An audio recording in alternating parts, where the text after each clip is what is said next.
మంచిర్యాల జిల్లా దండేపల్లి మండలంలో Peddapalli Congress parliament segment ఎన్నికల ప్రచార సభ జరిగింది. ఎమ్మెల్యే ప్రేమ్ సాగర్ రావు ఆధ్వర్యంలో జరిగిన సభకు ఎంపీ అభ్యర్థి గడ్డం వంశీకృష్ణ, చెన్నూరు ఎమ్మెల్యే వివేక్ వెంకటస్వామి, ఇతర ముఖ్య నేతలు, కార్యకర్తలు పెద్ద సంఖ్యలో హాజరయ్యారు. ఈ సమావేశంలో బీఆర్ఎస్, బీజేపీ పార్టీల నుంచి పలువురు నేతలు, కార్యకర్తలు కాంగ్రెస్ లో జాయిన్ అయ్యారు.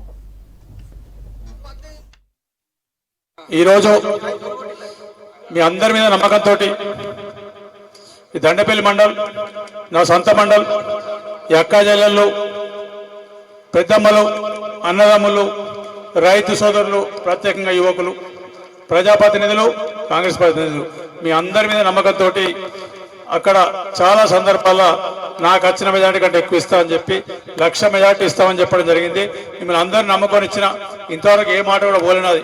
ఖచ్చితంగా మా మాట మీరు నిలబెడతారు అనుకుంటే ఒక్కసారి ఉన్న వాళ్ళందరూ నిలబడి 2 చేతులు గట్టిగా కాబట్టి అందరు నిలబడాలి మొత్తం. జై కాంగ్రెస్, జై కాంగ్రెస్, చేతి గుర్తుకే.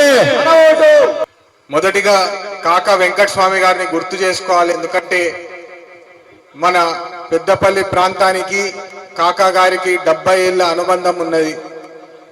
మీ అందరికీ తెలుసు, తెలంగాణ యాజిటేషన్ అప్పుడు 1969 తొలి యాజిటేషన్ అప్పుడు కూడా బుల్లెట్ గాయాలను కూడా లెక్క చేయకుండా తెలంగాణ కోసం పోరాడిన యోధుడు కాకా వెంకటస్వామి గారు అని చెప్పి మీ అందరికి ఒకసారి గుర్తు చేస్తున్నాను.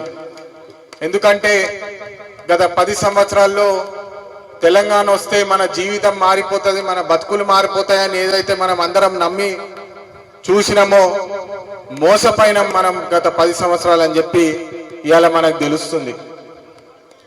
కాకా వెంకటస్వామి గారు తెలంగాణ వస్తే మన పిల్లల భవిష్యత్తు బాగుంటుంది, మన పిల్లలకు ఉద్యోగాలు వస్తాయి, మన ప్రాంతానికి అభివృద్ధి జరుగుతుంది అని చెప్పి ఏదైతే నమ్మినామో ఇవాళ 10 సంవత్సరాల తర్వాత చూస్తే చాలా బాధాకరమైన విషయం. ఎందుకంటే మన యువత ఎంబీఏలు, బీకాంలు చదువుకొని ఈరోజు ఆటోలు నడుపుకున్న పరిస్థితి ఉన్నది.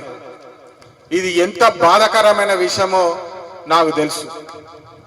నేను కూడా గత 10-12 సంవత్సరాలు పారిశ్రామిక రంగంలో ఉన్నా, ఎంతో కృషి చేసి కష్టపడి 2 కొత్త ప్రోడక్ట్స్ కనిపెట్టిన కాకా గారు ఎప్పుడు చెప్పేటోళ్ళు హమ్ కిసీసే కమ్ నయ్యే అని చెప్పేటోళ్ళు. అంటే మనం ఎవ్వరికి తక్కువ కాదు, మనకు కూడా ఒక దిమాగ్ ఉన్నది, మనకు కూడా బలం ఉన్నది, కష్టపడి కృషి చేస్తే మనం కూడా ఏదన్నా సాధించుకోవచ్చు అని చెప్పి కాకా గారు మళ్ళీ మళ్ళీ చెప్పేవారు.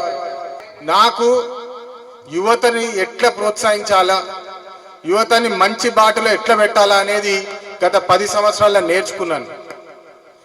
ఈ వచ్చే ఎన్నికల్లో మీ అందరి కోరుకున్నది ఏంటంటే నన్ను మీ ఇంట్లో ఒక చిన్న కొడుకు లెక్క చూసి మీ అందరు నాకు ఆశీర్వాదం ఇస్తే మీకోసము పార్లమెంట్లో మీ చిన్న కొడుకు లెక్క ఒక వాయిస్ అయ్యి ఖచ్చితంగా మన ప్రాంతానికి నిధులు తీసుకొచ్చే పోరాటం చేస్తా అని చెప్పి మీ అందరికీ మాటిస్తున్నాను.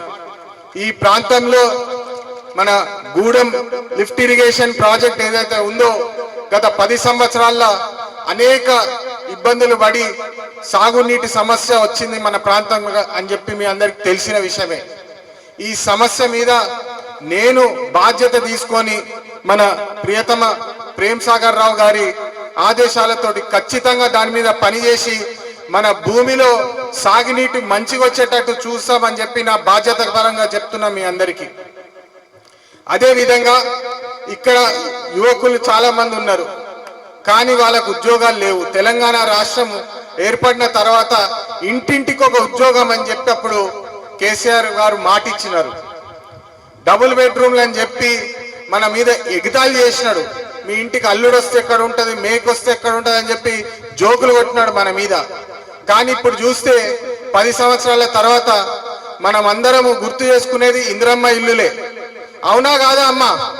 ఖచ్చితంగా నాకు మీ ఆశీర్వాదం ఇస్తే పార్లమెంట్లో మన పెద్దపల్లి ప్రాంతానికి, మంచిర్యాల ప్రాంతానికి కష్టపడి పనిచేసి ఇక్కడ ఉద్యోగాలు తీసుకొచ్చే బాధ్యత నాదే అని చెప్పి